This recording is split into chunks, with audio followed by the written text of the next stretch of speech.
Hi, everyone. Hello, hello. My name is Victoria Kolesnik. I'm an ILT consultant for linguist company in Ukraine, and I would like to welcome you to the second day of our back to school conference. I hope you enjoyed the first day. So let's dive into learning with our amazing speakers, Greg Sotiropoulos and Yana Svertluk. Okay, but first of all, let's start with a question. Where are you from? You can join at slido.com.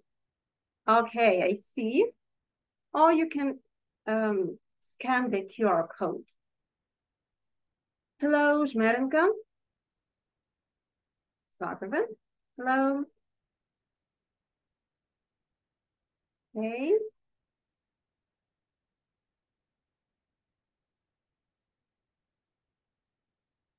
Again, you can, I see Poltava, Kharkiv.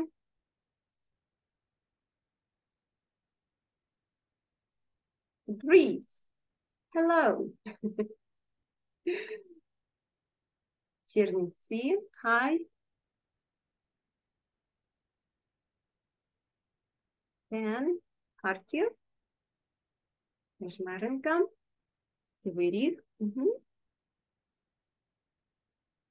But who is the leader? Cherkasy region. Okay. Dnipro. Zaporizhia. Hi. Lysychansk. Hello, hello. Ternopil. Nice to see you here. Yampil.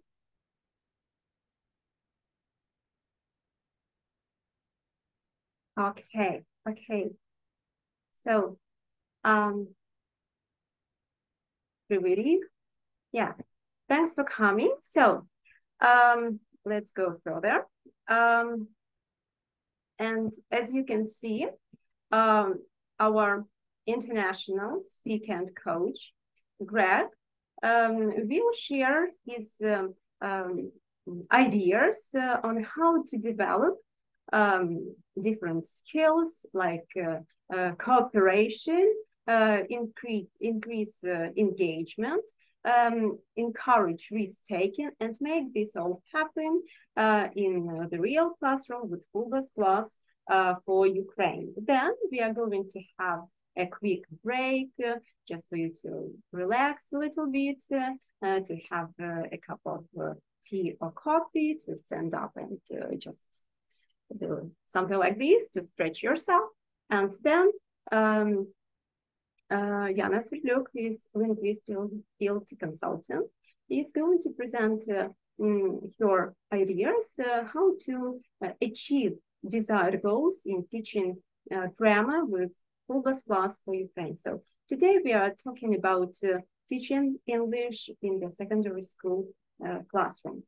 And a few words about your certificate. So I would like to remind you that you'll get them within 10 working days. You know that this time you will get completely different type of the certificate. So which will include your name and surname, your program, and the unique numbers.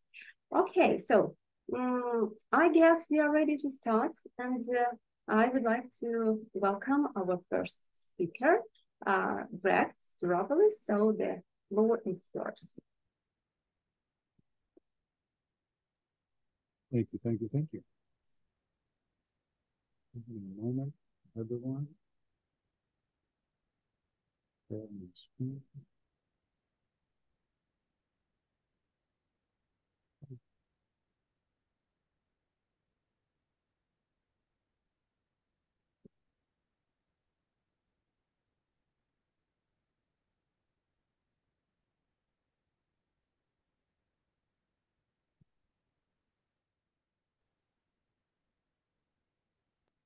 Okay. Beginning. Here we are. Let me minimize this. Always the preparation is key. Before you do a presentation, make sure the chat box is open. It is open. All right. Time to rock and roll. Good afternoon. Good afternoon. Hello, hello, hello. Nice to see you all with us again. Yesterday was an absolute blast for me. I just want to say thank you again for joining us yesterday and for coming in today. What are we going to talk about? In the ideal classroom, we educators want our students, our future global agents of change, to be acquiring skills. Now, when I say lots of skills, we have talked about many times 21st century skills, global skills, people skills, soft skills, world skills, right? So many skills for our students to learn and to acquire in school. Now, for all intents and purposes, today we are going to discuss how we can take up active learning in our classrooms every day to implement and practice active learning. What does this encompass? It encompasses a little bit of everything I just talked about. Collaboration, which is part of 21st century, increased engagement, risk-taking, creative thinking, critical thinking, etc. Now, as I mentioned yesterday, we have one of the most difficult jobs in the world. And what I'd like us to think about is when we are in the classroom setting, our students are going to learn the micro and macro skills of English. All right. Nice to see you too, everyone. I love your messages. Thank you. And so, you know, sometimes, let's be honest, let's be truthful, that lessons can get sometimes mundane. It can get a little bit boring, a little bit routine, because we're talking about reading and writing and speaking and listening and grammar and vocabulary. And what helps our students to strengthen these macro and micro skills of English are what we're going to talk about today. And that is active learning and the skills in active learning. So the first thing that we're going to touch base on is collaborative skills. Unfortunately, as times are changing, people and students do not collaborate as much as they should. Would you agree with that statement that I just said? That we are not collaborating at a level as we should. One teacher said to me, that technology is something that hinders collaboration. Yes, we can collaborate through platforms and what we're doing right now. But when we put people in a room face to face and ask them to look at each other in the eye and to collaborate and communicate and increase the engagement in a room, this is decreasing, because our future generations, our future global agents of change, do not have the confidence or the self-esteem to do this. They hide behind their emojis, their texts, their videos, their fake profiles. So in the classroom, we need to have them start working and collaborating using the language more often, increasing, therefore, their engagement in class. And believe it or not, the fireworks are going to go off. I promise you that creative thinking is going to start to spark around the classroom. Questions are going to be asked. Do they always have to be answered by you? No. Have students answer each other. Have students, that's quite all right. The door is always open. Don't worry about being late. You didn't miss anything. We just started just a few minutes ago. So following up, risk-taking. Guys, as adults, and I'm doing this right now in my life, I figure I'm almost half a century old. I need to start taking more risks, calculated risks, right? Students, my kids, my daughter who's 15, my son who is 9, Evelina and Harris, they're afraid. They're timid to take risks, right? To practice the language in a different way, to use the language in a different way. It's not just about putting your head in a book and studying and getting a grade and getting that number and finishing a test. It's so much more and so much richer than just that. And then, of course, it's critical thinking. How to improve our critical thinking. So this is what I want you to do right now. I want you to go into Google and I want you to write in the chat box one word or a phrase that you find that is related to active learning. Can you do that for me, please? Let's collaborate right now. Let's work together. Go into Google, because if I do that right now, I'm going to have to show you, and I don't want to. I want you to do it. Collaboration. Someone found the word motivation. Pair work. Okay? Anything else? You don't need to say sorry for being late. It's quite all right. Teacher-student feedback, group work, being involved, discussion, group work. Okay.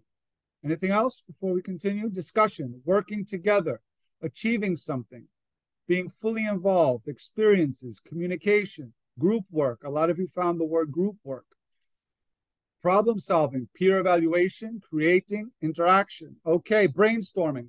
So what is excellent? Thank you. Goal setting, group activities, work in pairs. There's so many of you with me. The chat box is on fire. I can't read all your answers. What is active learning? Active learning, the official answer, promotes recall and deeper understanding of material as students are engaging with the content rather than simply listening to it. It helps to maintain student concentration and deepens learning in higher level skills like critical thinking. Now, this is the generic definition. I'm so happy with what you found out. I liked your answers better than this. Interesting. I liked your answers better than what I am showing you. So teachers, sometimes in class, when it comes to active learning, don't give so much information. Let the students, as you just did, find the sauce. Give them the seed, active learning, and have them find what it's about. Okay. All right. Excellent. If you see me wiping my forehead occasionally, I do apologize. The air conditioning doesn't work today, and that's just very uncomfortable when doing a webinar. But that's okay. We move on. Now, here is an activity that I want to work with you. All right. I changed it up a little bit. It's going to be a little bit more difficult, but that's okay. I think you can handle it. You're teachers. Come on. We're going to activate our critical thinking by completing these gaps. What is active learning? So let's start with number one. Active learning is students co-constructing something with me, the teacher, in some way. What do you think fills in the gap for number one? Rules. Okay. Exercises, activities. Let's dig deeper. Collaboration. Let's put that word in. Let's see. Active learning is students co-constructing. What are we doing in our English class? We are teaching what? We are teaching What? Come on, someone's going to write this word. I know it. Come on. Oh, Julie. Spot on. Very good. I'm not going to say the answer. I'm going to show it in a little bit. Number 2, for example, something or a discussion. What do you think the answer could be? Topic, discussion, activity. If it was activity, would I have put a? Interesting. Little grammar lesson right there. A dialogue. What else? If we're working together on something, pair work, let's dig deeper. We're working together more than just 2 people. Yes, very good. I can't read your name because it's not in English, but that's okay. Got it. Excellent. Number 3, when students talk more to rather than us, the professor, the teacher. Irene, excellent, very good. Olena, Natalia, Julie, Oksana, excellent. Valentina, great. Number 4, it involves what? And constructing artifacts, for example, drawing or painting. It involves what? Creativity, skills, collaborating each other. Okay, let's try number 5. The are more important than the answers. Come on, this is an easy one. Love it. Excellent. Good. And number 6, doing activities is at the heart of what makes active learning effective. So let's see how we did. Let's see how we did. Let's see how we did. Knowledge. All right. Ding, ding, ding. Thumbs up. Very good. Some of you got that. Project. Very, very good. When students talk more to each other. You guys wrote that. Very nice. It involves creating and constructing. Right? The questions, I think everybody got that, are more important than the answers. And doing meaningful activities.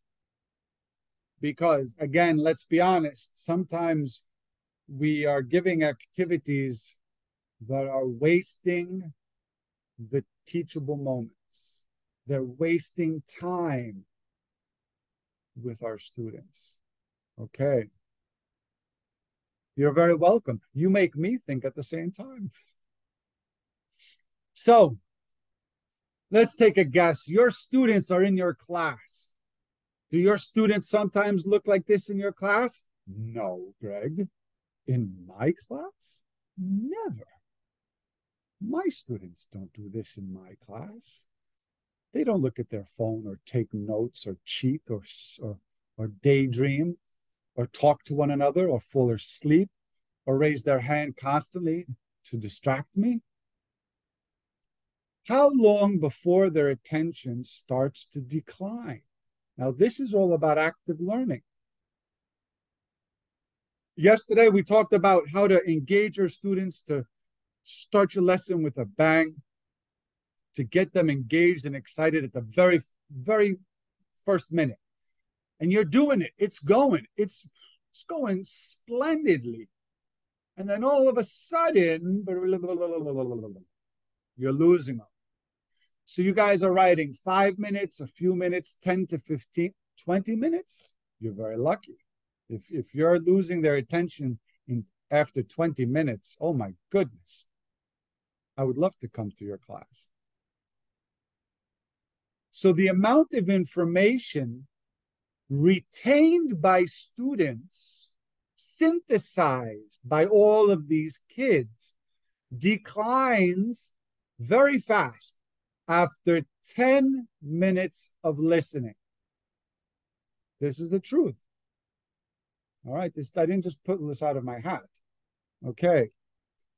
So because we have this 10-minute window, we need to be both physically and mentally involved in classroom activities. And when I mean physically and mentally, I mean literally, like what we said yesterday, having them move around, collaborate, work in pairs, work in groups, rotate, right? Be the teacher, be the student, be the peer, and help one another out. A lesson should last no more than 10 minutes. Yes, if a principal is on right now, or a coordinator or a director, that's what we're going to do. We're going to suggest that we lower the time of our class, lessen the time of our class to just 10 minutes. How does that sound? We'll do 10-minute classes. So it would be great. Give me a second. Okay. So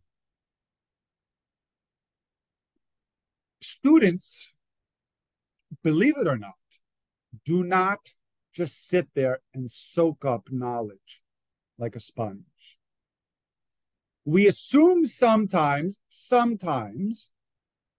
that students will remember because we taught the concept or the function of grammar or vocabulary or of the skill. We sometimes assume that students will apply what we taught immediately. Now look at what I've written here for you to read. It says, for students to learn, they need to react, yes, respond outwardly, maybe inwardly sometimes, emotionally, or even intellectually. But if learning is a process of changing behavior, clearly the process must be an active one. Guys, human nature, man. We were meant to be social beings. Social, not this way. Social in a physical way. To smile and show emotion and feeling and ideas and opinions. To agree, to disagree, to debate, to assess, right? If this starts in your classrooms after this 2-day conference, online conference, then you will see exponentially your students creating a growth mindset and understanding that, you know what, teacher, you know what, mom and dad, it isn't about the grade. It isn't about getting that great number or letter on a test, right? It's about learning, understanding, actively learning, and producing the language outwardly to one another. So we must include activities with action. And what does this mean? It doesn't mean just to get your kids up and have them running around class. All right. It's not just TPR activities. What other things does active learning take into consideration? Since now we've done, let's say, the warm-up of what active learning is. Well, let's go back to something that we have spoken about many, many, many times, and that's the 4 C's, 21st century skills. And the thing is that these skills are evolving, and we must adapt to how these skills are evolving. Critical thinking, finding solutions to problems, creativity, thinking outside the box, collaboration, working with others, and communication, conveying ideas. Do your students find solutions to problems, think outside the box, work with their friends, and convey their ideas? First question. Second question. Thinking outside the box. And because we're talking about now, from what I heard before, secondary, so a lot of people, a lot of teachers are writing about teenagers. preteens and teens, right? When it comes to creativity and thinking outside the box, unfortunately, students are creating a bigger box. And they don't want to think so far. If we have a smaller box, then we're forced to think outside. And it's challenging, it's hard, it's difficult. We can't be held by the hand in life and in the class. So the kids, because they're not comfortable, they increase the size of their box. Same thing goes with their comfort zone. A student's comfort zone used to be very small and they felt safe. Now, students are increasing that comfort zone and they don't want to venture out into the fear zone or the learning zone or the growth zone. And because of this, it doesn't help with communication, doesn't help with collaboration.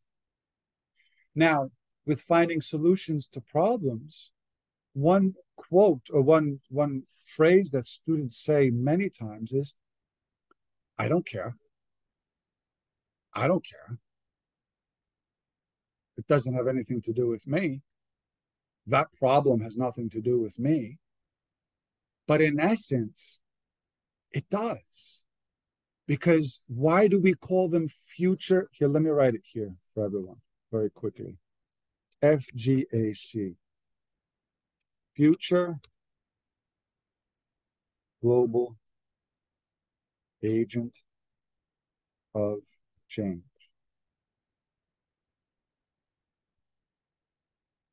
Why do we call them this? We call them this. I've been calling students this throughout the world for 6 years already, because they are the ones who will find the solutions and think outside the box and make the world a better place. So why not start that in the classroom through active learning? Now, all of our course books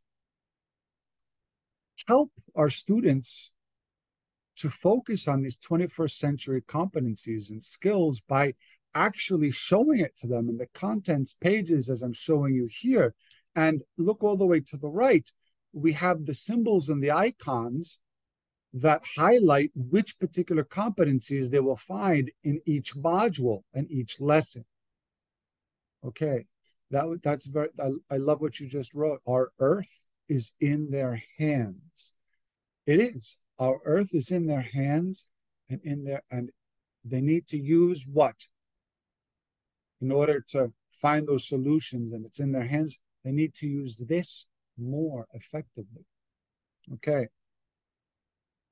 So when dealing with active learning, I always touch upon Bloom's taxonomy. And it's very important to talk about this because in Bloom's taxonomy, what we usually do, and when I say we, I don't mean you and I mean we educators, we focus a lot on the bottom 3 tiers of the pyramid, which is number 1, we have to remember what you've learned, right? Students, you need to remember. You need to describe, relate, tell, find, read. Okay.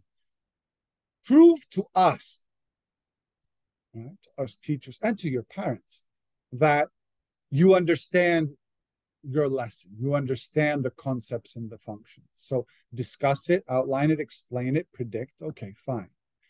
And then the third is applying it, using it, illustrating it, completing, solving, actually passing that standardized test and showing your competency. That's fine. That's old school for me. I like to just skip 1, 2, and 3 and go straight to number 4. Analyze, evaluate, and create. Identify, compare, explain, categorize, decide, prioritize, rate, justify, create, imagine, design, plan. Skills that our students need for their future. Now, Greg, how in the world am I supposed to do this in my English classroom? How is this going to work? sometimes, like I've said yesterday, you need to take a step back and let the students identify what's going on, compare, explain to you and each other what's going on, right? In grammar, excuse me. When we're teaching, for example, present simple, and then comes present continuous, right? Give them an example of present simple and an example of present continuous side by side. Have them sit in pairs and find the differences. Have them find the rules of grammar. Have them find out why it's like this. Have them explain it. Okay, just as an example. So then in active learning, we touch upon learning styles, right? Now, I'm just curious. I always love asking this question to teachers because we're always learning, right? Teachers, we never stop learning. Life is a lesson, a constant, nonstop lesson. So what's your learning style, teachers? Are you a visual learner, an auditory learner? Do you prefer to read and write and take notes? Or are you a kinesthetic learner, hands-on? I'm just really curious. Reading and writing, okay, kinesthetic. Think about, I know I just threw this out to you, really fast, but think about this for a minute. I'm just curious. Visual. So 5 visual, couple of reading, writing, visual, reading, writing. So, wow. So far, I would have to say 90% of you are reading, writing, and visual. Interesting. Everything mixed. I love it. Good. That's very good. That's interesting that you said that because I'm going to talk about that in a minute. You also say mixed. Very, very good. All right. So the majority is mixed. No, the majority is visual and reading, writing. Well, believe it or not, as we know that our students are differentiated learners, as a teacher, we have to differentiate our teaching style. So here we have learning styles, right? So I'm very happy a lot of you are saying this now. Your teaching style also needs to match your students' learning style. And because of technology, students are becoming a lot more visual and auditory and a lot less reading and writing. Would you agree with that? I mean, think about your students. And if you have kids, think about that, right? That students are becoming more visual and auditory. And they're getting, and again, I'm just saying this based on experience. They're getting a little bit lazy. Yes, maybe just a little bit, just a tiny little bit, a little bit lazy. Our students, our kids. And so in the classroom, when we, as you're all saying, if we mix up the teaching style and mix up the learning style, we are having our students come out of their comfort zone, right? Starting to think outside the box by learning in all different ways. Enormously lazy, okay? So active learning is not just about movement, right? Because, all right, to be active, to move around, to do things in class, to get the kids engaged by stimulating their TPR activities and their responses. But we also have to think about activating their minds. Okay, so active learning isn't just about the physical, it's about the mental. Okay. Now, how do we stimulate their active mental learning? Okay. Group or class discussions. Now, I want to see how well you know your kids, especially if they're teenagers. Whew. What discussions do you think your students would like to talk about? What topics do you think they like to talk about?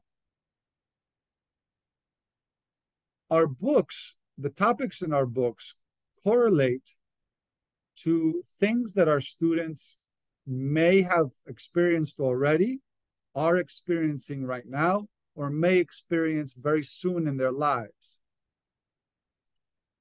But sometimes students will surprise you. Technology, fashion, music, jobs, hobbies, life, sports. Okay. Let me ask you this. Have you ever asked your students what to talk about? Have you ever asked your students what they don't want? What do they like, what they don't like? Films. Oh, my internet connection is unstable. Wait a minute. Hold on a second, guys. Okay. If for whatever reason I disappear, don't go anywhere. I'm going to come back again if my internet goes down. Okay. All right. So it's really important to get your students interested in discussions that they want to talk about.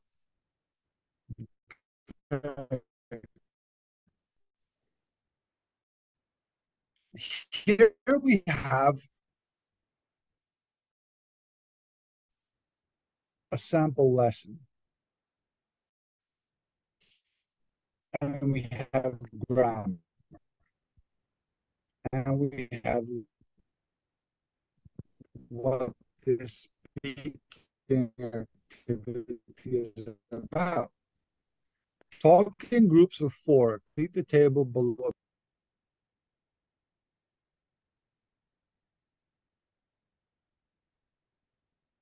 Okay, it seems that we have a problem with the connection with Greg, but he's going to be back. Hello, Greg. Can you hear us? Just a moment and he's going to be back through another internet connection. Hello, Greg. Can you hear us?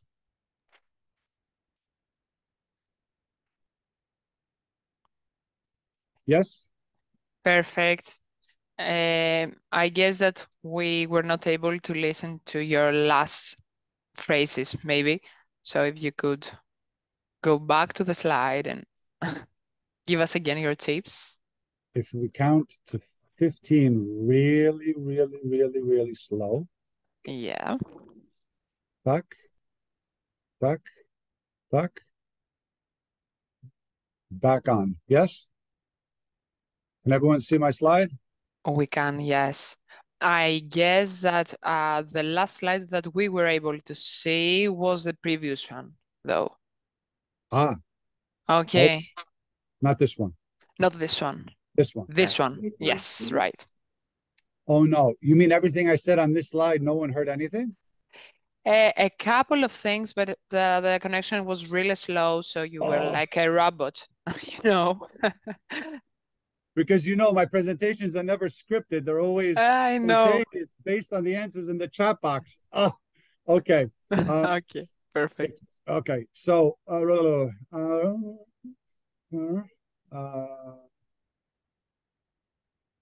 discussions. Okay, so basically, to sum up this slide, it's basically knowing what your students want to talk about.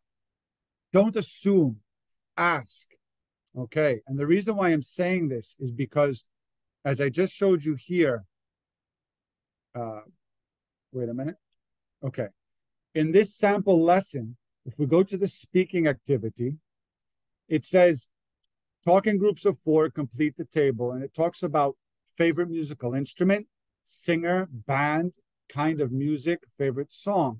Now, here, students are going to go band, DJ, why not? DJs, okay, put it in.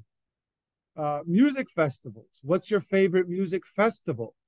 Okay, that's not there, put it in, right?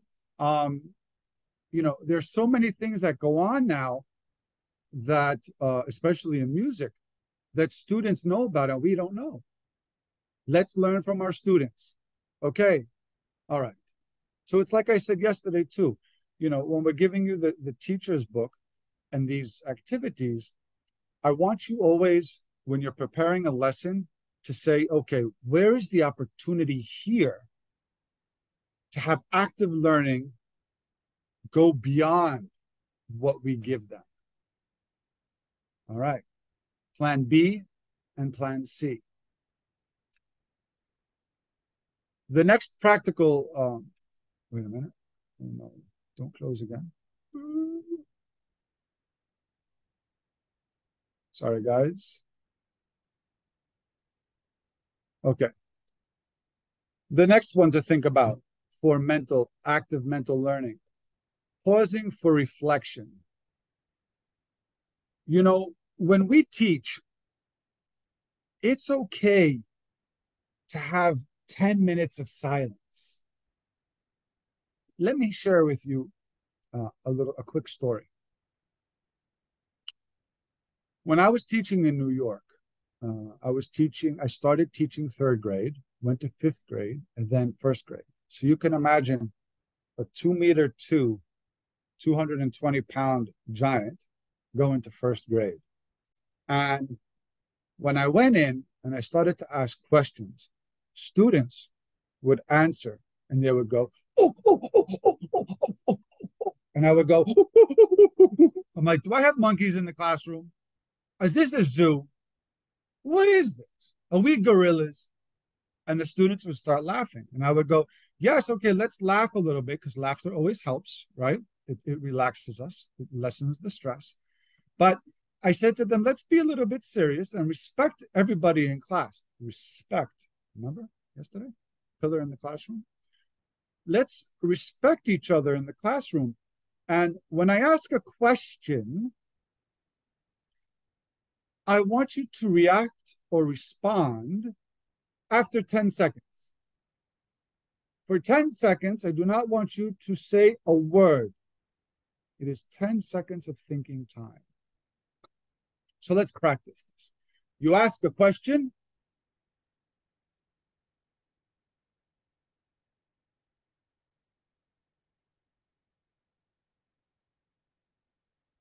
Now, as those 10 seconds are going, you are going to have those kids who always answer, freak out, and can't wait to raise their hand. You are going to observe the other students who don't answer, who always say, damn it, she's going to call or he's going to call on them again, because they always have the answer. So that's their usual reaction, right? So even high schoolers do this, even teenagers do this. So when you give them 10 seconds of thinking time, you are being fair to all the students in class. And when you see their faces of those other kids who are looking at you and saying, I have an answer. I don't know if it's right, but I'm thinking of something and I want to say it, but I'm afraid to say it because everyone's going to make fun of me. And I'm going to make a mistake, what we said yesterday. It's okay, right? So implement this little tactic in your class and see how it changes the dynamic with your students. So giving them time to outwardly respond, react, or inwardly, to reflect inwardly and to think about something for 10 seconds. Emotionally, intellectually. Now, yes, okay, this was 1st grade, but let me tell you a very quick background of myself. I also taught at the Athens University of Business and Economics in the International MBA program, where I taught an elective at night. And the students there were businessmen and women who were finishing their MBAs. So 3/4 of the students were older than me. And so I use this with them also, because many times adults also want to be the show off and be like, I know the answer. It's like, I know you know the answer. You know the answer. But let's give other people the benefit of the doubt and the time to conceptualize their answer. Okay. And this helps emotionally and intellectually also. Group projects. So here's a culture page. Of course, it's a customized culture page. And so, well, wait a minute. There we go. So the project here, after doing this lesson, is making a flyer.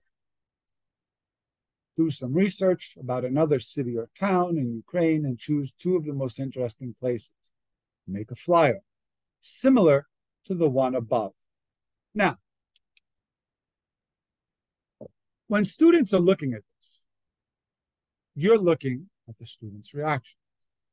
And students are going to look at this and go, flyer? I don't want to make a flyer. I want to make a video. I want to make a podcast. I want to do something different. Go for it. Do it. Think outside the box, outside your comfort zone, and do what you enjoy. Group evaluations. Now, here, this is something that I'm leaving open for discussion. Have you ever allowed students to evaluate each other in class? Yes. Okay. Now, what is it that they evaluate? What is it that they evaluate? You're all writing yes, plus, but what is it that they're evaluating?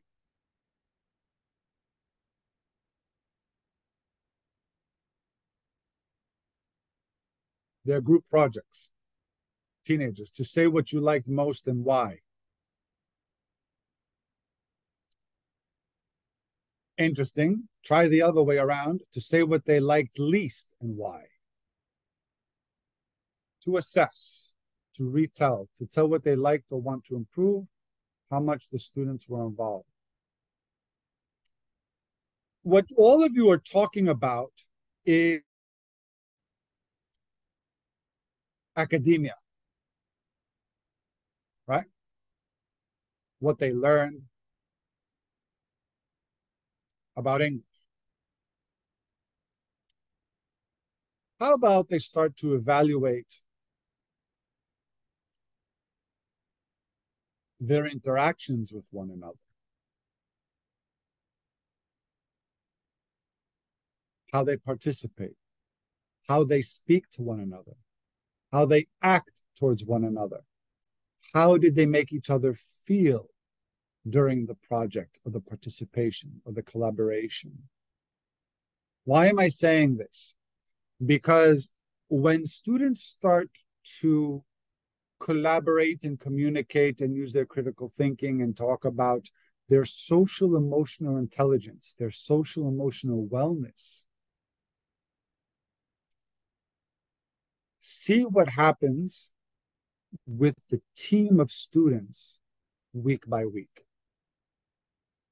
Have them start opening up. Wellness is important. I hope I pronounced your name correctly. If I don't, I apologize. Olena or Olina? Is it the first or the second? Olena or Olina?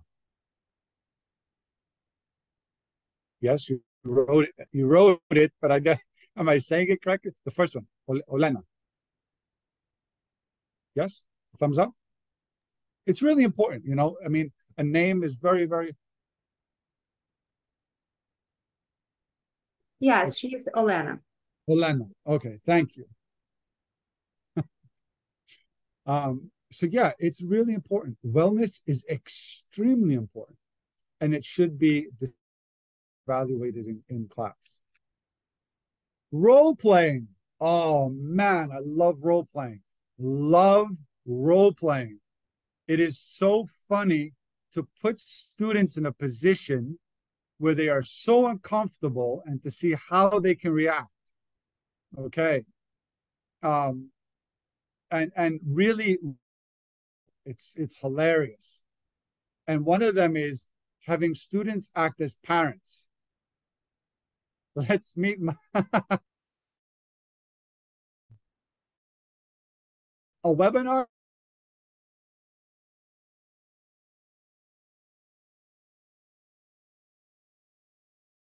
So role playing, yes, please do more of it.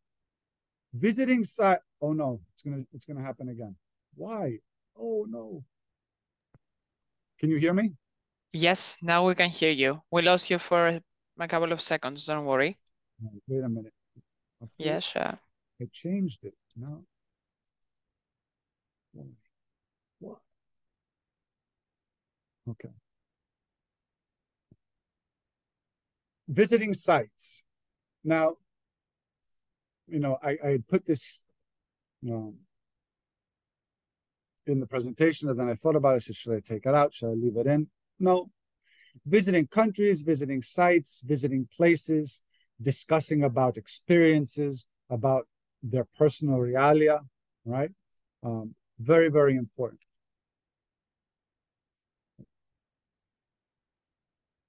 Self-assessment. Now, especially teenagers, this is huge.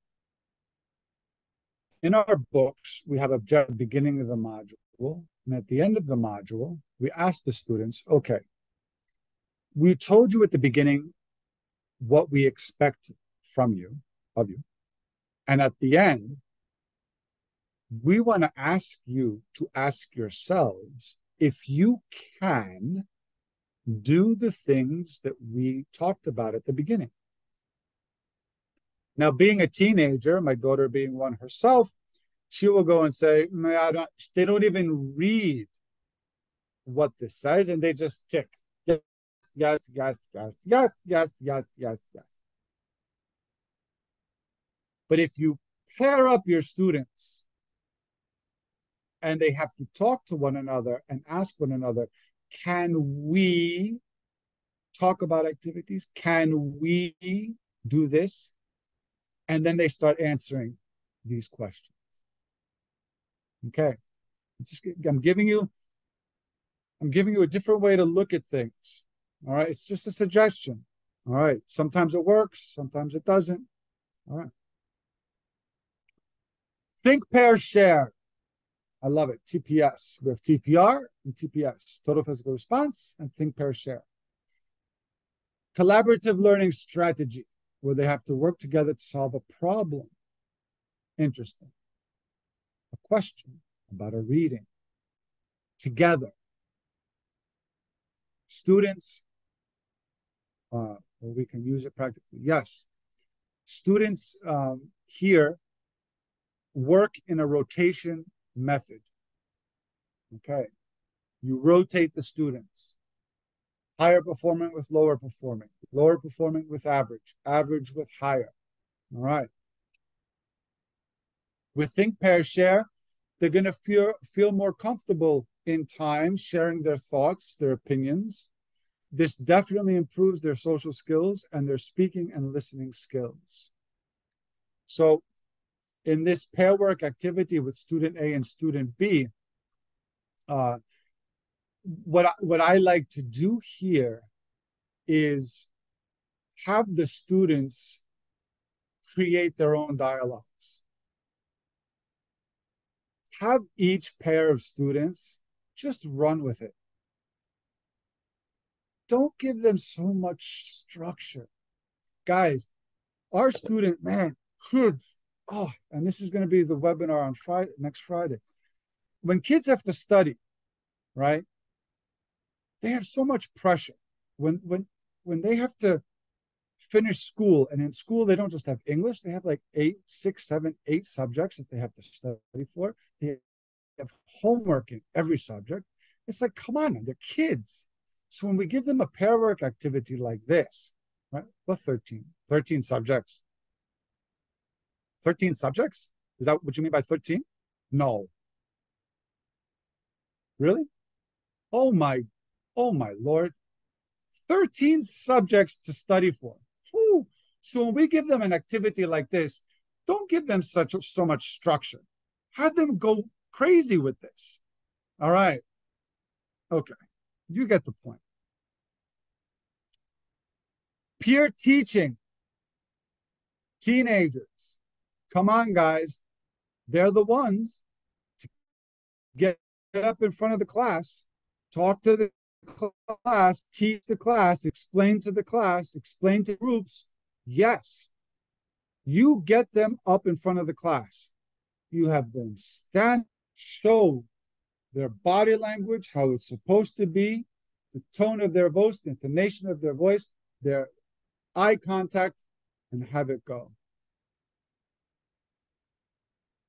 You know what? Our students, okay, this is, but you see, that comment is interesting. Our students must know everything. I tell my kids, I don't want you to have to know everything.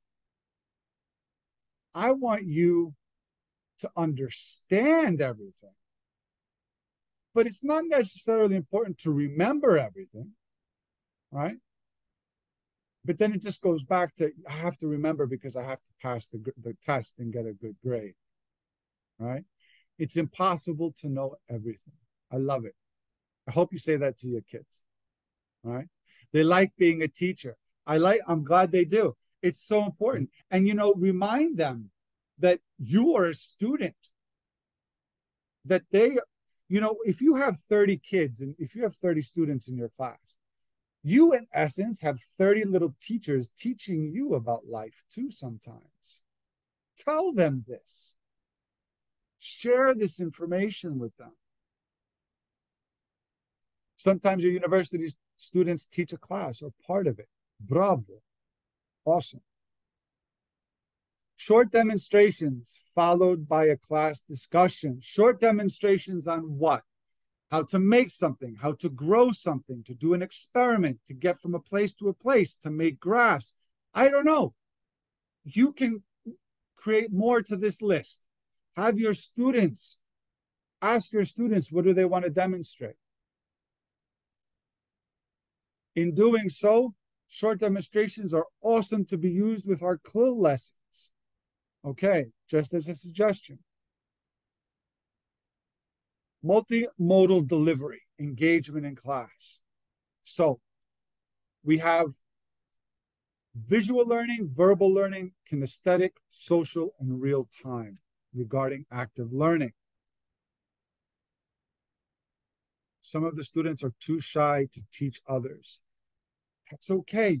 You don't have to have all the students do this, because don't forget, when I was a student teacher, I was teaching with a teacher. So that student who is shy maybe doesn't need to be in front of the students by themselves, but with their best friend or with someone who reinforces them positively to shine. Try it that way too. Okay. So very quickly, visual, verbal, kinesthetic, social, and real time. I want to just show you this here.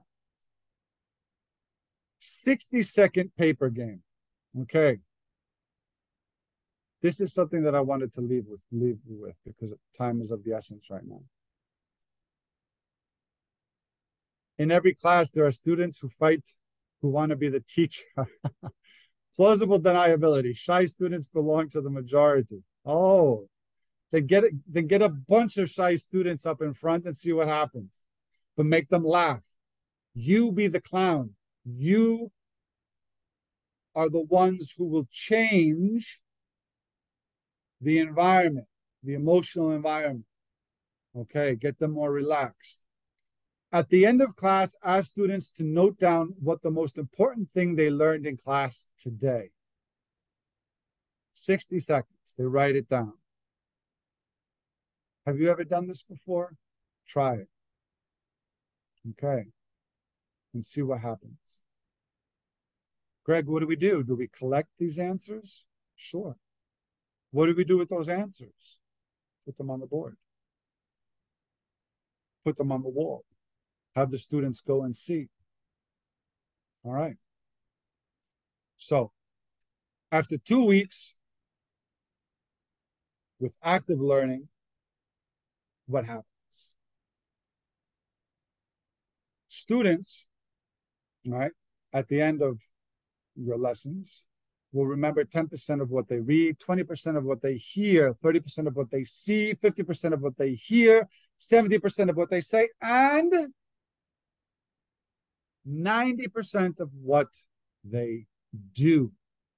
Learning and teaching is an act of doing. It's an act of active learning. So please include this in your curriculum. Thank you so very, very much.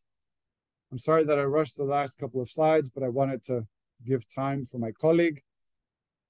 I apologize for the internet. Thank you very much. I hope you are already familiar with me, the people who attend the conference here today. I enjoy working with Full Blast myself. So to be honest, Full Blast was probably one of the first books, English books, English speaking courses that I got my hands on during my school years. So I have especially fond feelings for Full Blast. And I think a lot of you will agree with me that it is structured very well. It shows a lot of life and experience in its exercises and in the vocabulary that it shows in its books. And of course, the grammar. Hello, Natasha. Hello. Yes, nice to see you too. And the structure of the grammar elements in the Full Blast books is very easy, both for the students to learn and for the teachers to teach. What differs this book?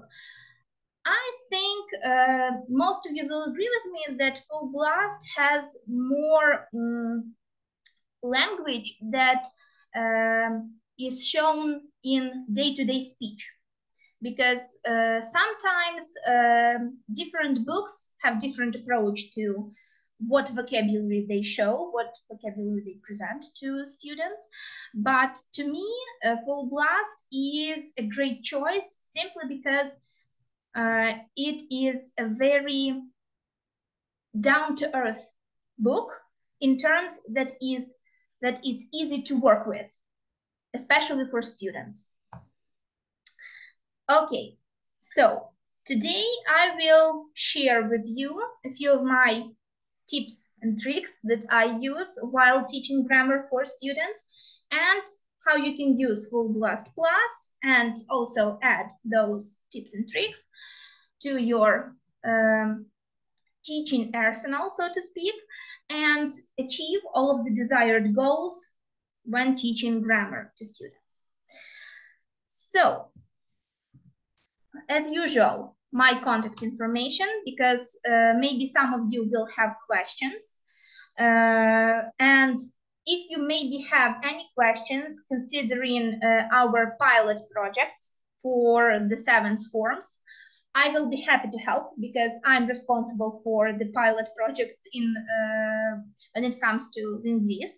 So feel free to text me, call me, email me, whichever way of correspondence works for you. I will be happy to help. And our agenda for the nearest 40 to 50 minutes. So we will discuss a little bit more of the requirements that we have in our model programs when it comes to grammar in learning English. Hello, Svetlana, nice to see you too here.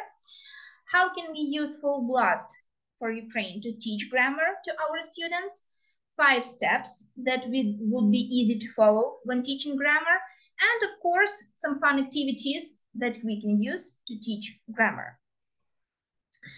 So, if we look into our NUSH model programs for middle school, it states that by the end of the 6th grade, our students should be proficient enough in English to have level A2, but it's not always the case, right?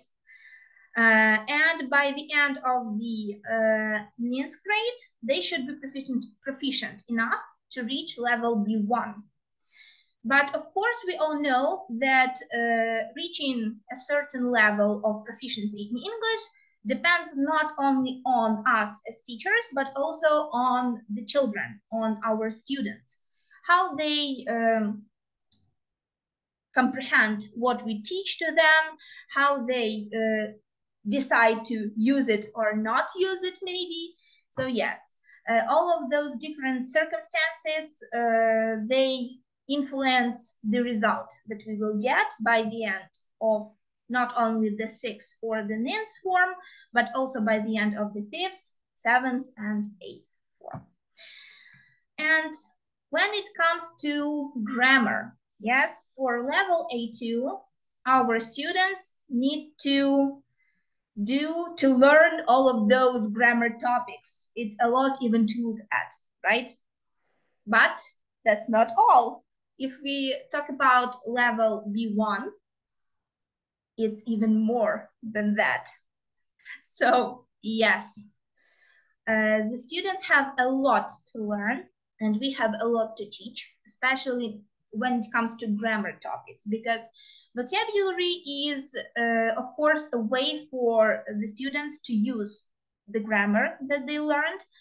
But let's be honest here, vocabulary is always easiest to learn, right? Because when you have students that can learn the words just by listening to it 2 or 3 times, that's easy.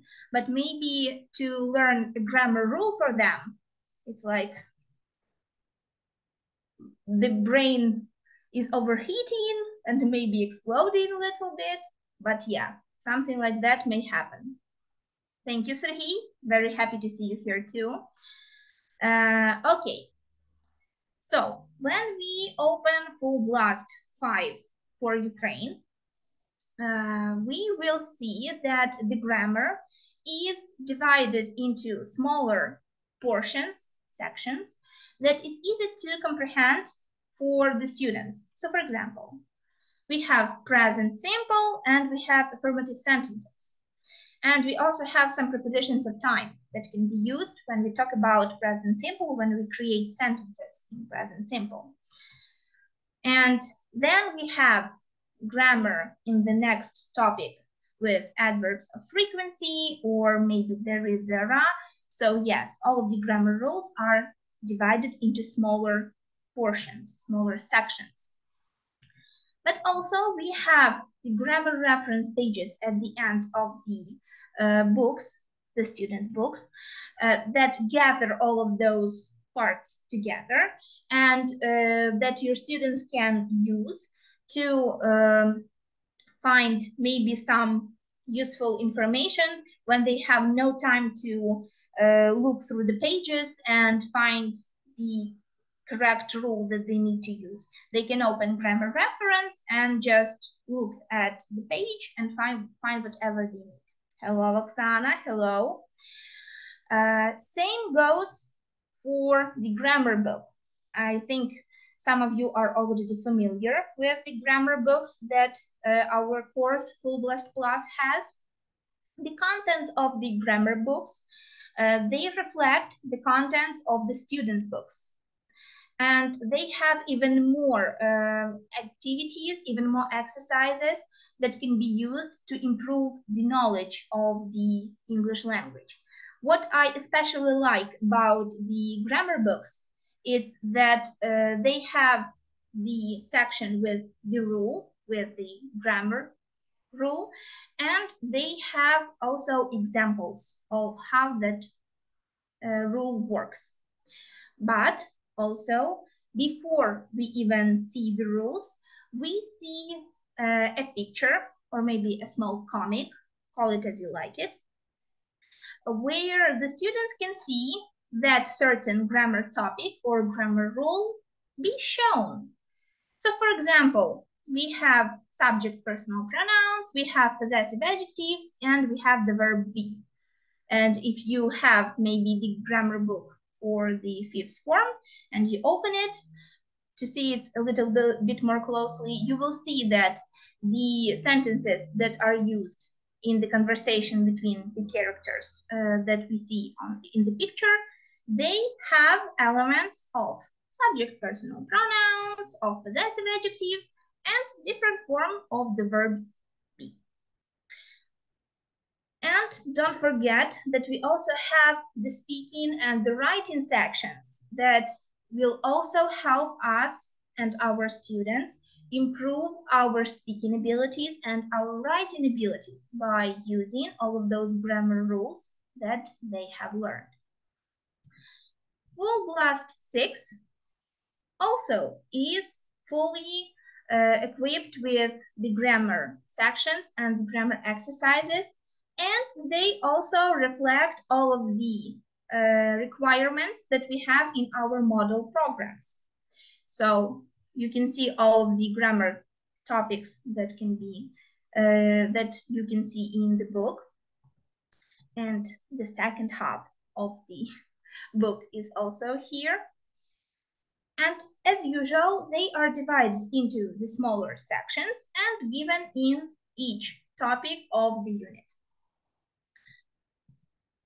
So for example, we have past simple tense, and we have here the affirmative, the negative, and the questions. We have all of the time expressions that we can use with past simple, and also a little note. We remember that we can use our verbs be in the past simple, and of course we can use just simple verbs in different forms. Of course, the verb could, because our students know very well that we have the verb can, but they may forget that we have the verb could, which is the same as can, but is used in the past tense. And of course, we have, as usual, the grammar reference pages. So once again, if your students don't want to go through the pages of the book to find the necessary rule, they can open the last pages of the book and find whatever they need. And of course, the grammar book. Yes, the grammar tests for the Full Blast 6. They, of course, also reflect the contents of the student's book, and of course, they reflect the requirements of the grammar components of the NUSH model programs. So yeah, as usual, we have some form of a story, or maybe a few sentences, or maybe a conversation between two people that show us some type of sentences in, for example, past simple, yeah? Because we have past simple of our regular verbs and irregular verbs, and of course, the past simple for the verb be. Of course, our speaking activities and all of the other things that we can have here. But don't forget that working with grammar also should involve working with vocabulary, because one can't exist without the other. So yeah, use these speaking exercises to your advantage, which helps you to see how your students know both vocabulary and grammar. So The 5 steps to teaching grammar that we can use and that we should use when teaching grammar to our students. The first step is, of course, presentation. So the presentation is a context that offers plenty of examples. When you open the full blast book for the 5th form, for the 6th form, all of the topics, yes, they start with the vocabulary section, but right after that, you have that vocabulary used either in a text, like an extract from a book, or maybe some article about something, or maybe it's a dialogue between some characters, and those words from the vocabulary section are used. But those words used also together with the grammar structures that your students will be learning further into the module. So yeah, your students get to know the grammar structures even before they understand that they will work with the grammar structures because of all of those examples in the text. It can be either as text, as I already told you. Maybe it can be the audios.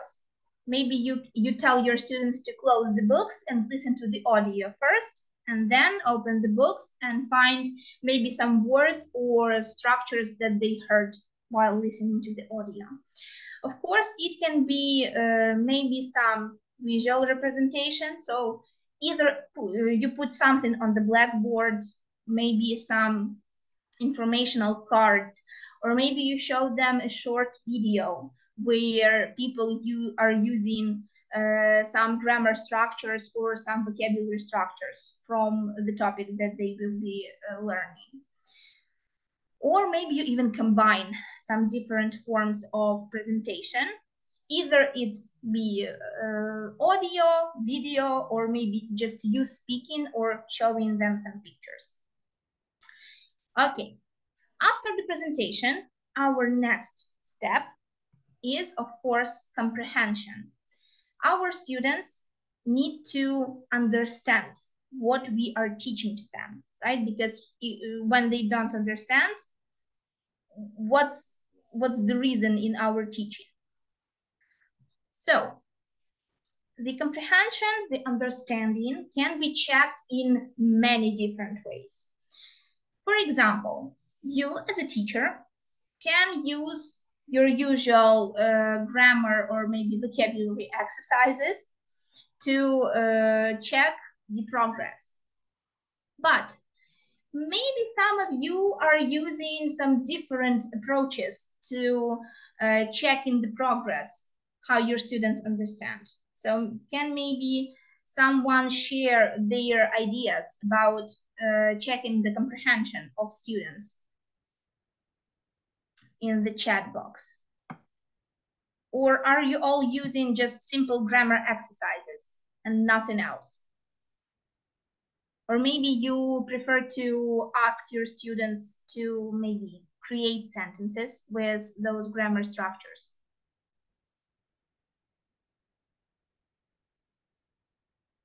Okay.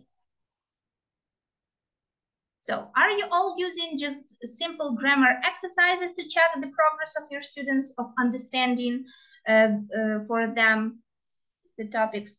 Create a sentence. Okay, okay.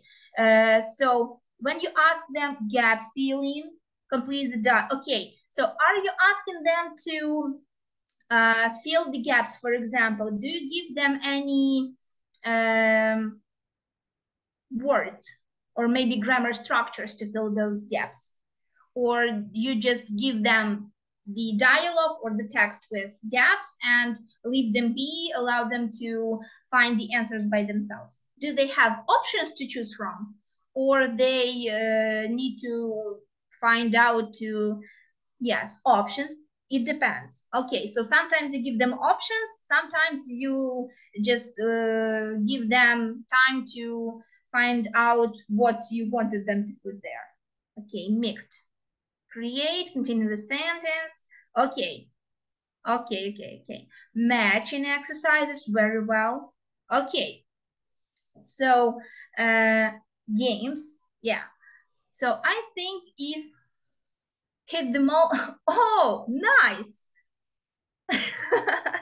Yes, if you use word wall, the game hit the mall is very interesting to use when it comes to secondary students and middle school students. They enjoy it very, very much. Yes, find this. Okay, find the sentence in the picture. Very nice, very nice. Yeah, so there are tons of different ways that you can check the comprehension of your students. Yeah, because you have different instruments at your disposal. All of us teachers have different things that they are looking forward to when it comes to checking the understanding, right? Because someone prefers to see how the students comprehended something in writing. Somebody prefers to listen to the students speak, right? Because sometimes students can be good at speaking but bad at writing exercises, right? Because it's easier for them to put together a sentence when it comes to speaking, but not when it comes to writing. Because how does that work? I have no idea. But some of my students from my days in school, sometimes they amazed me because it was easier for them to say the correct sentence grammatically than to write it in their notebooks. And I'm like, why? But then I understood why, because they watched a lot of streams, a lot of videos on YouTube, and their listening was working way better than their writing. Because let's be honest here, most of the students, they spend their time on their phones, on their laptops, on their tablets, and they mostly listen and they mostly comprehend something by looking at it, right? They're not using their writing skills to remember something, right? Yeah, so it is what it is. It's modern people, modern teenagers, and yes, that's a big problem because the tests are in writing. Yeah, they don't like writing something down, as I noticed, because to be honest, even sometimes when I have lessons with my students, even now, when I tell them, so maybe you should write something down to remember it. And they're like, no, I don't want to. I will remember it. Don't worry. And when he or she comes for the next lesson, I'm like asking them questions. And do you remember this? Yes. Can you tell me more about it? Like, yes. And silence after that. And I'm like, I asked you to write it down. Why didn't you? I thought I was thinking that I will remember it in the future, but I didn't. So yeah, encourage your students to write things down. Maybe right now they won't appreciate it, but yeah, sometimes, yeah, sometimes even adults do that. Yes, trust me. I myself, when I was teaching adults once upon a time, so they preferred to take a picture of the blackboard or the whiteboard, and they would tell me that I will write it down later into my workbook or my textbook or something like that. When I asked them to show me if they wrote it down, nothing. Yeah, they won't. Well, that's just how our minds work, because sometimes our brain thinks that it can remember anything, but no such luck. Okay, next. Okay. Okay, Zoya, very interesting choice for seeing if your students understand something. Yeah, write 3 sentences they like most or rate them. Yeah, very good, because it helps to see how they understood the rules, not just how to use them, but how they work. Okay, very good idea. I will remember it for later. Okay, our next step is explanation. So it may be necessary or may not be necessary or helpful, but it all depends on the learning styles of our students that they prefer. And of course, it can come in various forms. So we can either write it down on the blackboard and point it all out to them, or maybe we can have like pieces of the sentences written on the paper and have them put it together either on the blackboard or maybe on their working stations, or maybe we have, for example, the Wordwall app, where there is a very interesting type of game that helps your students build sentences that they need to drag parts of the sentence to the correct places. And when the part of the sentence is in the correct spot, it changes color, yeah, and it gives a certain amount of points to the students. So yeah, I like to say that there's many ways of explaining the rules when it comes to teachers, because every teacher explains the rules differently. Someone prefers to use more of their speaking part of the explanation. Someone likes to write it down. Someone likes to combine the two. Somebody maybe likes to use, once again, those games to explain the grammar rule. It all depends on us, what we know and what we can do. Of course, our next step is practice. And this part is probably dreaded by a lot of students, because when it comes to practicing grammar, they are all like, why? I don't like it. Can we move on? Why? But yeah, practice makes perfect. It's exercises, mostly exercises. It can range from easy to hard.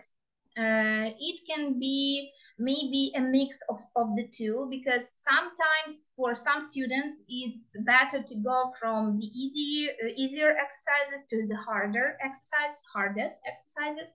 But for some students it may be better to mix. So for example, one easy, one hard, then maybe like some middle ground exercise, and it's different, right? Because we all depend on our students when it comes to choosing the correct exercise. But of course, the results of that practice may be very different, especially when we have a class, a group of students that has mixed abilities, right? Because one part of the class, one part of the group is done with the exercises in like 10 minutes, but the other part of the group, of the class, they need like 20 to 25 or maybe 30 minutes to finish the exercise with 7 to 8 sentences in it.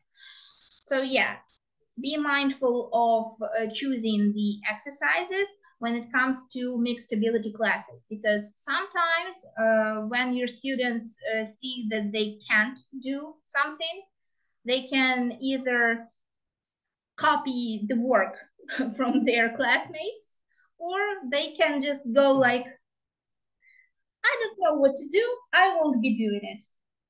Like, no. So yeah. And our next step is, of course, communicative expression. Remember I told you that speaking And grammar, vocabulary and grammar, they are always connected at the beginning of my presentation. So yeah, it's using your speaking abilities, your students speak. Yeah, watching English movies with subs. Yeah, of course. So if maybe some of you attended my webinar about digitalization of learning, I shared some of the resources that can be used when teaching students, and songs, films. So yeah, you can use any way, any type of activity or material that you have in your teaching suitcase or backpack that you can use. Yes, and also, listening to songs, a lot of different topics, maybe podcasts, maybe your students prefer to, cartoons, songs, maybe your students like to watch streamers that play computer games, and they stream their game playing on Twitch or maybe on Discord or any other platform. That works too.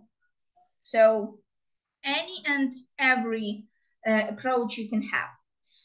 But communicative expression is, of course, students speaking and, of course, listening to somebody speak and understanding what they are hearing and what they are saying.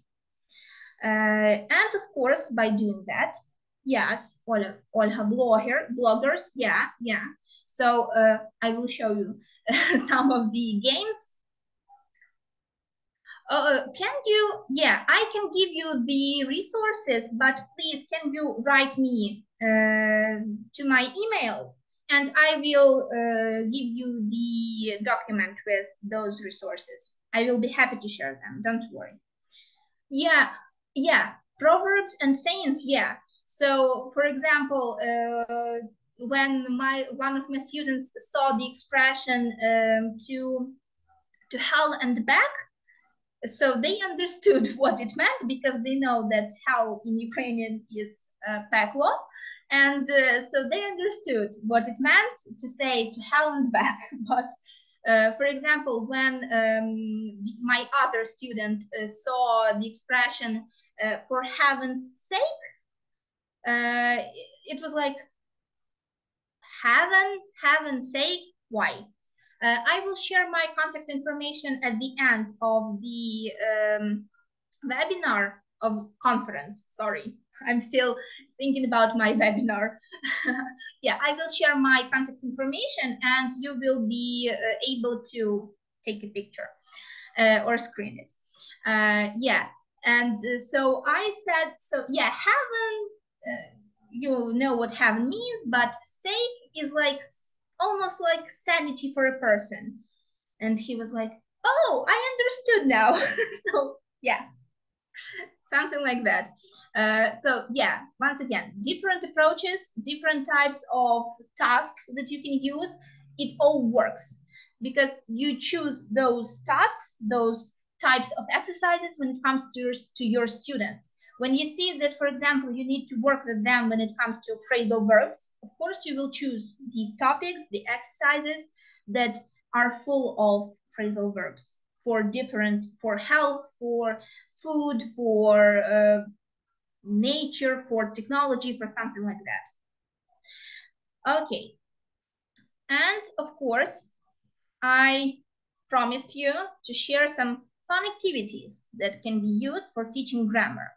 You can use them for the middle school students, but also for the high school students, and maybe even for the primary school. But of course, you need to be aware of the topics and of course of the grammar parts, because the ones that will work for middle school won't work for primary school. So a lot of students, especially in middle school, like to find mistakes, right? especially when it comes to something that the teacher said or did, and like, the teacher, she made a mistake or he made a mistake. Why? What's going on? So yeah, you can give them worksheets just like these. So it can be sentences, it can be in the form of stories, or maybe in the form of posts, blog posts, or posts from Instagram, from Twitter, from Facebook, of famous people. Yeah, you can, for example, copy text of posts from the famous people, maybe some I don't know, gamers, maybe some singers, dancers, whoever your students are interested in, and change them a little bit, fill them with mistakes, or maybe there are already mistakes, who knows, and give your students those worksheets and have them find mistakes. Trust me, they will enjoy it very much, because sometimes even we can make mistakes and just our brain thinks it's okay, but when you reread it 2 or 3 more times and like, why did I spell the word like that? Like, there should be a different letter here, right? Okay, grammar games. So the bingo games, and the bingo games when it comes to grammar can be for different topics. So for example, here we can see all of different parts of speech.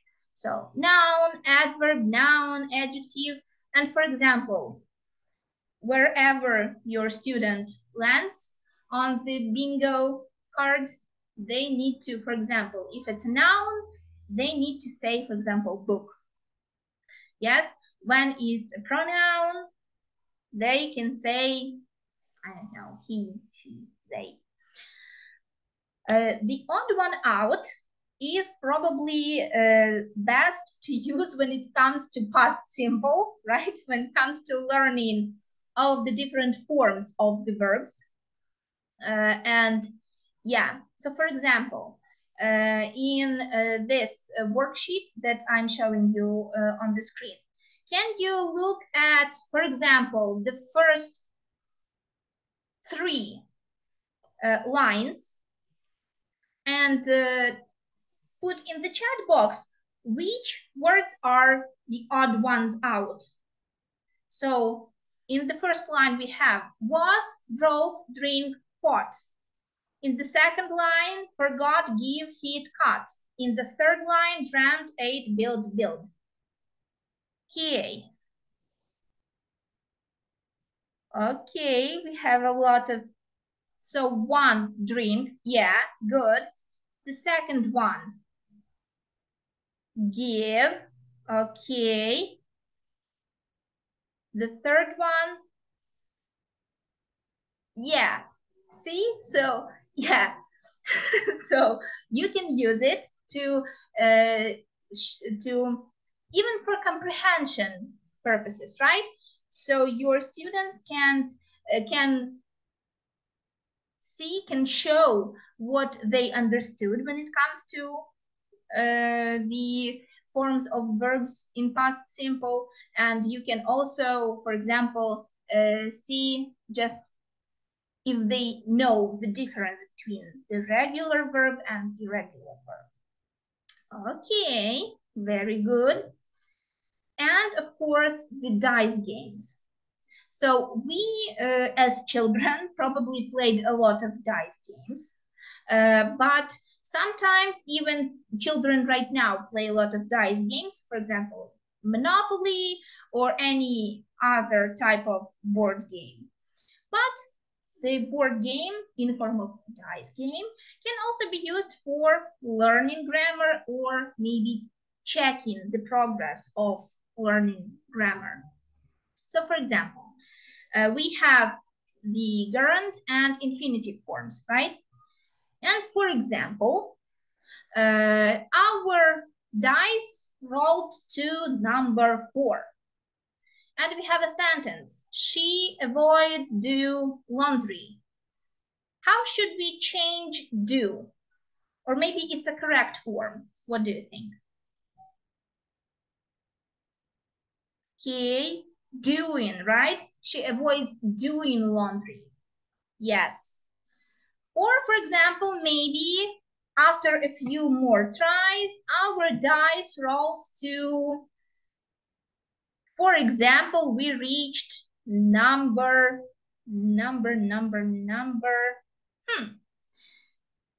22. Yeah?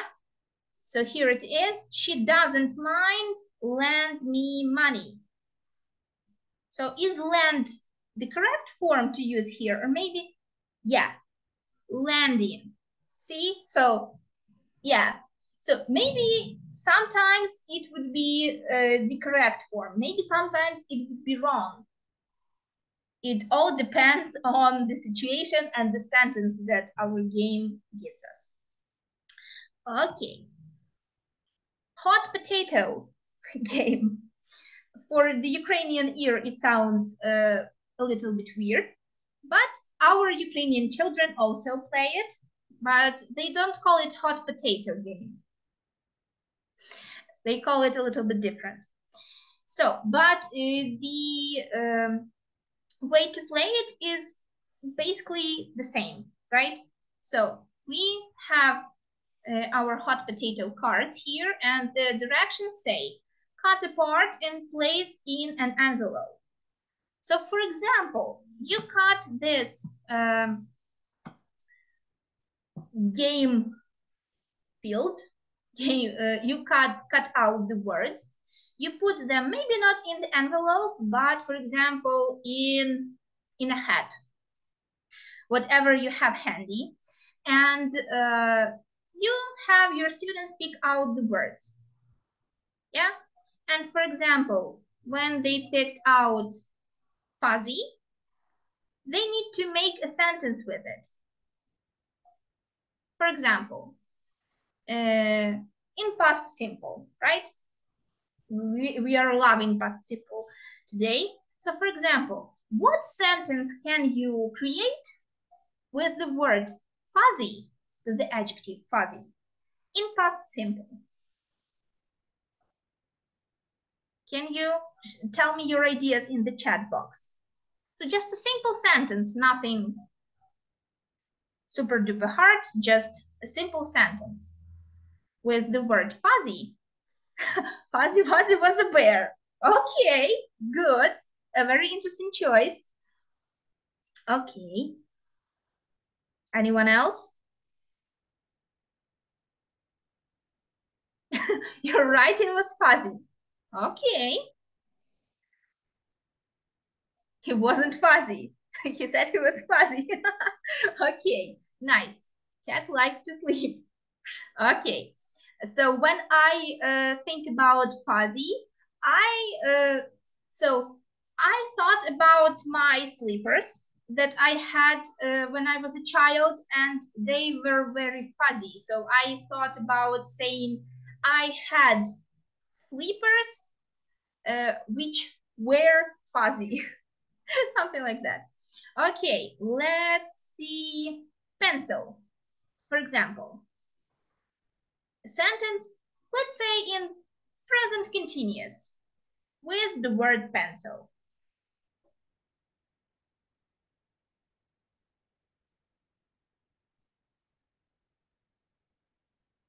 I'm writing with a pencil. Yeah, good choice.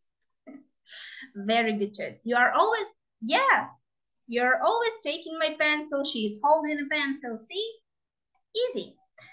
Okay. Grammar tic-tac-toe. You are all, I think, familiar with the game tic-tac-toe. Yeah.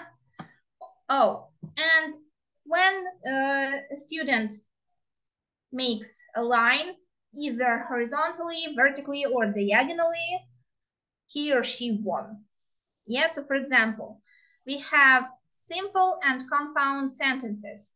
And For example, your students, one of the students has a task. Write a simple sentence about hide and seek. We can change it not to write, but to say, or maybe to write, it depends. And then he or she wrote a simple sentence about their favorite sport and a simple sentence about their favorite app. And they got a line that comes diagonally here. A simple context for the game, but it suits our purpose of teaching and learning grammar. Yeah, I hate playing hide and seek. Okay, and we also have relay games, yeah? So, for example, here we have adjective relay, and of course we have the tasks, what should we do, right? So, place all the adjective cards somewhere. So your students, you can place those adjectives or maybe verbs or nouns somewhere around the classroom, right? And you have your students either divide them into groups or in pairs and have them find those adjectives and then again use those adjectives to create sentences. And use the grammar structures to create those sentences and present your results to the rest of the class. Simple yet effective. Yeah, games with regular verbs are probably one of the more interesting ones because some students tend to forget that there are regular and irregular verbs, and they forget about all of those different forms of verbs. Okay, a few more grammar games. So battleships. Yes, we have a similar game in Ukraine also, and I think it's still pretty popular when it comes to students. So here you can see the playing field, so to speak. And of course, there are different types of maybe verbs that your students can use to make sentences and so on. So for example, I placed one of my battleships somewhere around, my mouse is disappearing, somewhere around here. So marry today and work from home and go out, right? And for example, if one of the other students that I'm playing with made correct sentences with marry today, work from home and go out, my ship is has sunk. So yeah, a familiar concept, but a different approach on how to use it. Go fish. It's probably a very popular game, but not so much in Ukraine. Correct me if I'm wrong, but I regularly saw children playing go fish in Ukrainian schools, especially, not when it comes to English, but just generally. But yeah. And the four corners game, right? So for example, you can also cut up all of those parts and place them around the classroom. And of course, you can have more than four, and your students need to find them, right? All four of them, and find the correct version of the sentence. Which version of the sentences from the sentences is correct? Okay. Of course, use role play and props. Greg already talked about it, so I won't be repeating it again. Yeah, using role play in the classroom helps your students place themselves into those real situations and practice the vocabulary and of course the grammar structures, and it makes them more sure of their knowledge in certain topics. And of course, get active in the classroom. So it means not just sitting and writing, but using all those games that I showed you before by having your students moving around the classroom. So finding parts of the sentences to put them together, finding some parts, some adjectives, nouns, and maybe even sentences, and choosing the correct option. So yeah, go and do as you like when it comes here to it. Of course, online grammar games. I think some of you have already seen some posts from us that we are working on the online games for Prepare 6 and for Full Blast 6. So here I'm showing you some of the examples, some of the games that we created, and you can use them to help your students work with grammar topics. And also, I would like to show some of those grammar games from our website.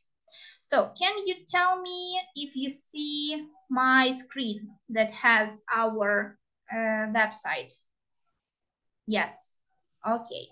So here on our website, we have this interesting tab called For Student, yeah, and choose your book, choose your student's book. We have all of the classes up here, but most of them, so for the primary school, all of these 1 to 4, 4 classes, they are already full of different games and cards, vocabulary cards from Quizlet. The 5th forms, we are working on it. And when it comes to 6th forms, we have Full Blast. We can click here. And we have 2 buttons. We have My Book and Resources and Fun. So when you click on My Book, you will be taken to our flipping book of Full Blast 6. You can have your students use those books. Also, if they are not able to have the physical copy. And when we click on Resources and Fun, we see all of the modules here. And for example, let's open module 2. And as you can see, we have buttons for the audio, for the video files. We also have buttons for the vocabulary cards, for the Quizlet cards. And we have a lot of buttons for different games. Let's, for example, open this one. And it's a game of true and false. And yeah, so this game, we will see a sentence. And if it's correct, we need to press true. If it's wrong, we need to press false. So yesterday I met some friends and we went to cinema. Is it correct or is it maybe false? What do you say? Yeah, it's true. We didn't move to London when my dad got a new job. What about this sentence? False. Can you tell me why? Why is it false? What's wrong with it?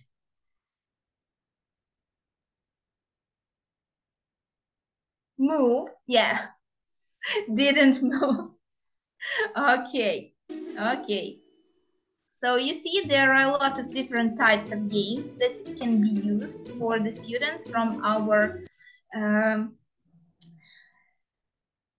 online platform. I would like to call it that, but maybe someone won't agree, but I like to call it that, an online platform. So yeah, you can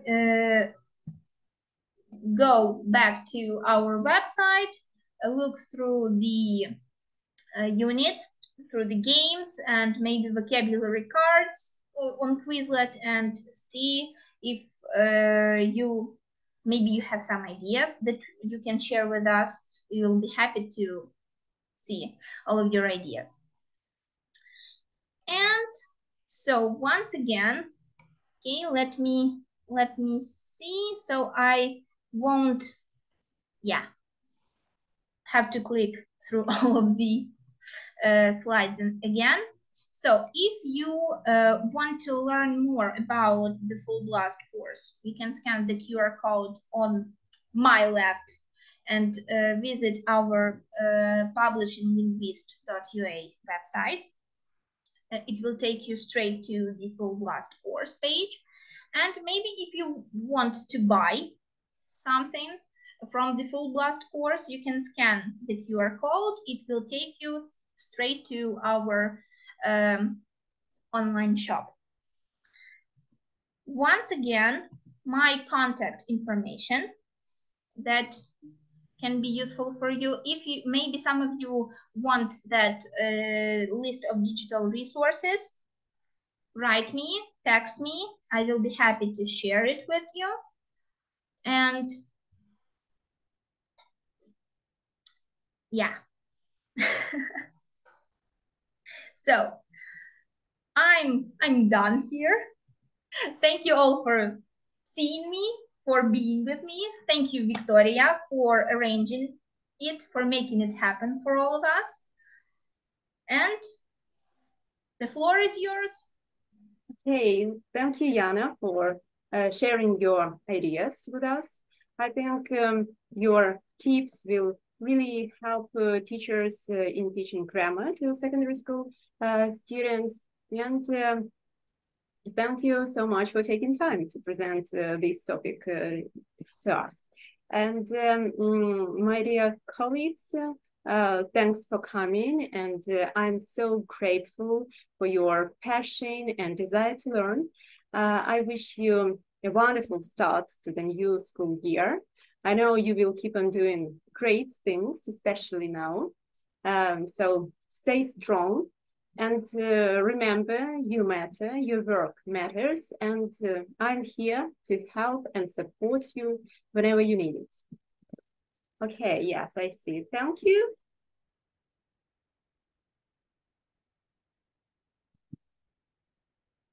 Okay.